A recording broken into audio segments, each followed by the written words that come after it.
On an overcast night in one of high school football's toughest venues, with the light shine brighter for Cowboys seniors Cortez Akins, Jacoby McDaniel, Chad Mitchell, and Quante Barfield, who knew Matt Barnes, Terry Bradley, and Stephen Barnett of Bolles all wanted a chance at winning their second state championship ring and going out on top in the final year of very successful high school football careers.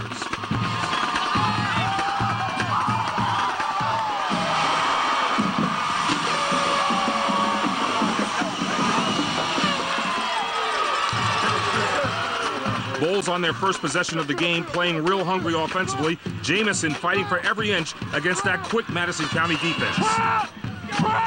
Coach Mike Cole warning against that trap play that Bolles always likes to run, but instead they went around the left end from 6 yards out with Jamison to make it 7-zip right out the box, capping a 6-play, 74-yard scoring drive. Jordan Johnson in his first game back after missing the last 5 weeks with an injury, wearing Corey Akins' number 27 jersey, subbing for the fullback, awaiting surgery on that left knee.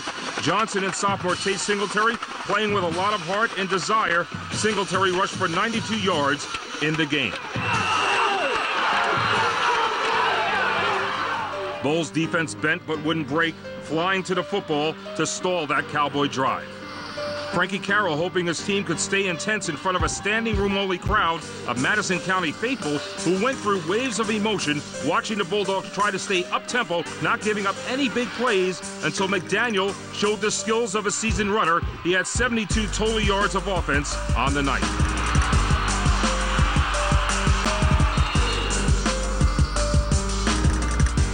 And just when Madison County thought they could sustain a drive, Bolles forcing one of 4 Cowboy turnovers in the game. Plenty of Bulldog fans made the trek to Boot Hill, and they were treated to a real defensive battle.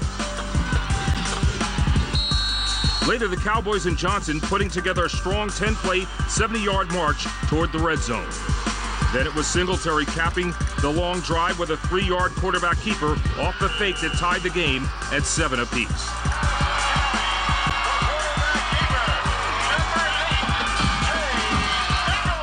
Chandler Carr came on for Davis Skinner at quarterback for Bolles, connecting with Jay Herndon on a pass, and Carr trying to make Madison County defend well on the perimeter.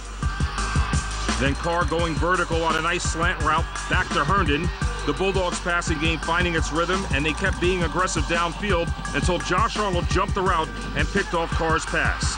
A sensational drive-killing play for Arnold, who always seems to be around the football at the right time.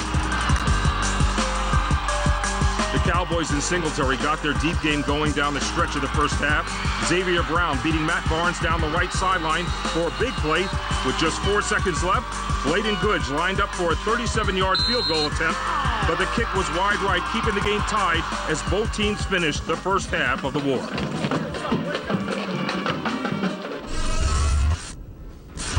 When we come back on the Ultimate High School Sports Show, the second half of Bolles and Madison fighting it out at Boot Hill for the right to go to the Class 2A final down in Orlando. Stay with us.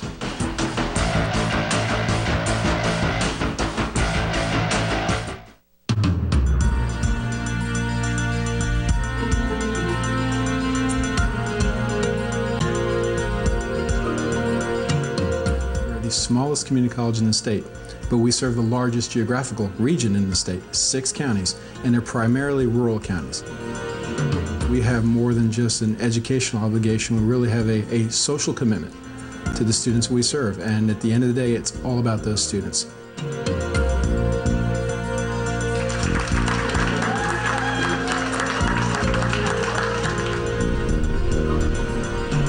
Here is very laid back. Your professors, they want you to pass. They actually try to help you to pass. And my family loves me being in school. As a matter of fact, I'll be the first, actually the second person in my immediate family to graduate from college.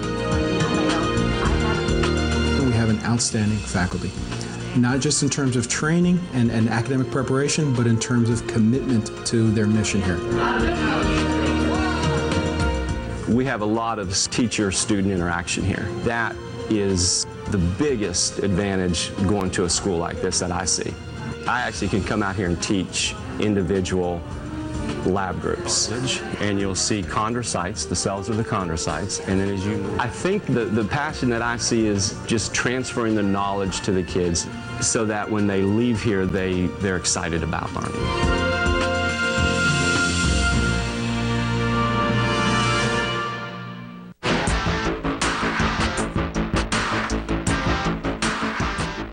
I'm gonna tell you now, I ain't been prouder of the bunch in the first half. We faced all kind of adversity. I mean, dogs went right where we want to be.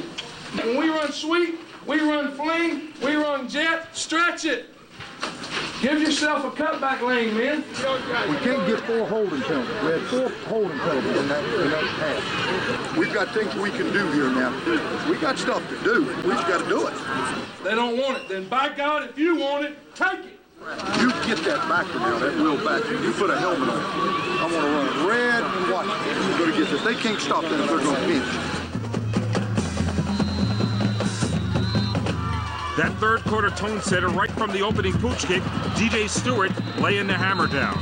And the pure physicality from both teams getting more intense as the night wore on. Hard hits kept coming, trying to break the tie game open.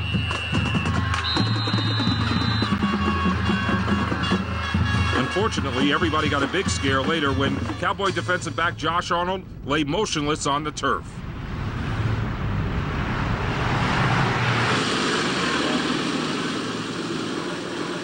Paramedics reacted quickly, seeing to Josh Arnold's immediate care, taking precautionary action. Meanwhile, both teams staying silent and hoping for the best. Ladies and gentlemen, Madison County defensive back number 4, Josh Arnold.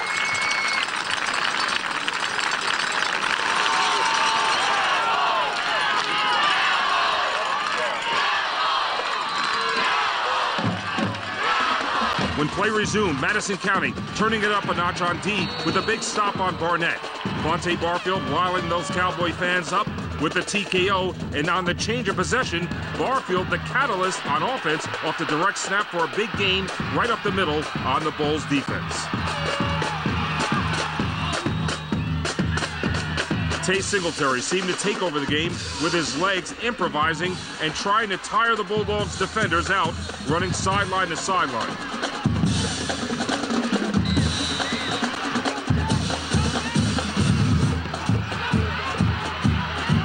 But another crucial mistake got Bolles out of trouble. Singletary's pass tipped and intercepted by Aaron Riley. That killed the drive for a possible go-ahead score, and it was still knotted up at 7 heading into the final quarter.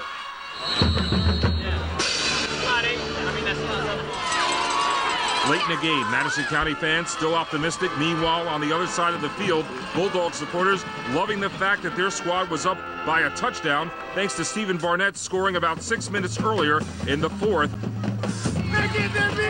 Let's go, home! And coming into the state semifinal, the Cowboys felt the only team that could beat them wore the same maroon and silver uniforms. McDaniel's halfback option pass fell right into Matt Barnes' hands at the Bolles 7-yard line. The Bulldogs doing something that hadn't been done since August of 2007 against Madison County. Then Jamison breaking contain around the left end, using the afterburners, taking it all the way for the backbreaker. Bolles improving their undefeated records at 13-0, moving on to battle Miami Gulliver Prep for Florida High School football's Class 2A crown. And as the clock wound down, snapping the Cowboys' great 24-game win streak, the final score 21-7, and all the Warriors showing mutual admiration, respect, and a lot of class afterwards. Corky Rogers talked about a defensive struggle all the way through to the final whistle. The defense kept us in that football game, continually slowing them down, continually getting turnovers. We were having a hard time. You know, we threw a couple picks. 2 times our receiver fell down on both those routes. So it made it tough, but that's all part of this deal, you know. The first drive, we came out, we established our run. We ran it pretty good. Then they tried to catch on to our scheme. We couldn't run it up the middle, and it was hard to get to the outside, so we had to make our hard cuts. And our line just came through for us. And I told them, if they block, I'm going to run. That 94-yard run was unbelievable, man. How did you feel? I felt pretty good. I just cut. He tried to take it from me. I ripped it from him and just ran. I saw number 6 coming for me. I just had to get on my horse. This had to be sweet. Now you're going to the state title. I'm ready for it. I'm ready. They better get ready down there because we're coming full head of steam. We're coming for it.